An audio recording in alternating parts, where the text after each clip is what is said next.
And let's try to find a hue. Let's try to go for kind of a gold hue. So we're going to move down here. It's going to be somewhere between orange and yellow, as gold is somewhere between orange and yellow. And we're going to add a little bit of darkness to it, but a little bit of gray. That's kind of how you find gold. So right about here. So you notice it's got a little gray, little white, little black. So it's got a little tone, tint, shade all in there. So it's kind of got this richness to it. It's got, if you look at the CMYK here, you can see it's got a little bit of everything. It's kind of got a nice equal ink. So that's how you kind of get those more neutral colors, is there's not one color that's dominant over the other. They kind of all have a little bit of the different inks. So let's go ahead and click OK. That's a nice gold color that we picked right away. And let's build everything off of this. So what we can do, let's do what we did before. Add a little lightness. Just adding different, let's do an off-white. This can go a little darker. So let's get our base hue and let's go a little darker. So what we want to do is we want to find a really good pairing color. So what about, we have a warm color already. What if we paired it with a cooler color? What if we kind of got a blue, but let's do the same thing we did with the gold and add a little bit of gray, a little bit of white. So we're kind of staying in the center here, just like we did before. So both colors will have a similar profile where they have a little gray, white, and black. So let's click on OK. So we have this nice kind of royal purple color, and we can do different various shades of this and tints. And like before, we don't have to use all of these in our main color palette. It's great to have secondary colors and options and off-whites that we can use. So you can see how we can start to build a really nice color palette. So let's say we want to kind of stay softer. Maybe eliminate these last two. Maybe we make that a little softer, but still darker. There we go. So now we kind of have this nice softer color palette. And what's great about Adobe Illustrator, and you'll learn a lot about this when we focus on software, is I'm going to select this whole bottom row. And let's say I'm not very happy with purple and gold. Let's say I want to do gray.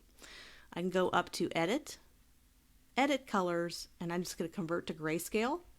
And then now we have kind of a grayscale with the gold. Or you can go select all of these, Object, or Edit, Edit Colors, and we're going to go to Adjust Color Balance and click on Preview. And you can kind of try out some different colors just to kind of see what could go really well. And as I'm adding a little green to the blue, just a little bit, not much, I'm getting this wonderful blue softness here, and don't really like that color, but that's okay because we can drag this one over and take that color and add a little white to it. There we go.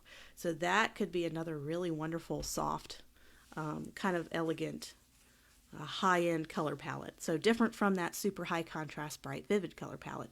And you can repeat this over and over. So we have kind of these two base hues. We can continue and do a couple other ones as well and find out, okay, we have gold, we have this blue. We can double click here and find out what would go really well with here. I mean, obviously pink would probably not be a good pairing with that.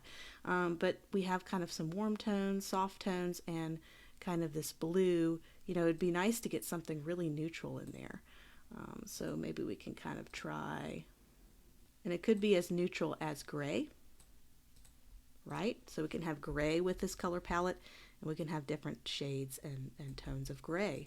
If you ever want to do grayscale, it's all going to be on this left side. This is all grayscale, so white to black. So you have these two strong colors, and then to do something neutral with it makes a little more sense. Because when you start to get three really strong colors competing, it starts to be difficult. So that's why I made this neutral instead of purple or yellow or green. None of those are going to really pair really well because you have such strong colors here. So there we go. There's kind of a more subtle color palette. So hopefully this exercise helps you kind of get into understanding how do you actually select the colors, how do I start the basis of building a color palette, but understanding how to go lighter and darker and different contrasts is a big key into learning how to build color palettes. And I wanted to demonstrate how this works in Photoshop. So I have the color panel open, and you're going to learn all about this a little bit later when you get into the technical side of the software.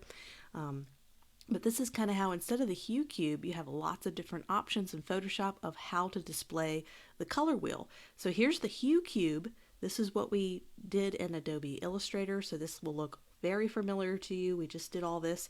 But you can also go down to the classic color wheel, and they just recently revamped this. Adobe has changed this in the last couple years, and now you have this triangle.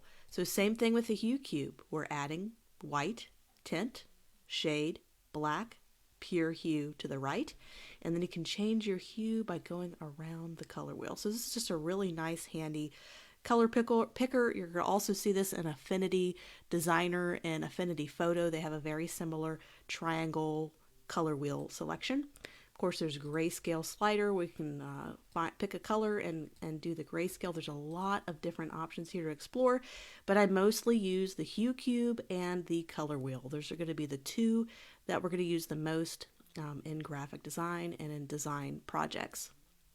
But I wanted to show you that as an option. You can always change that in Adobe Photoshop or Affinity Designer or Affinity Photo.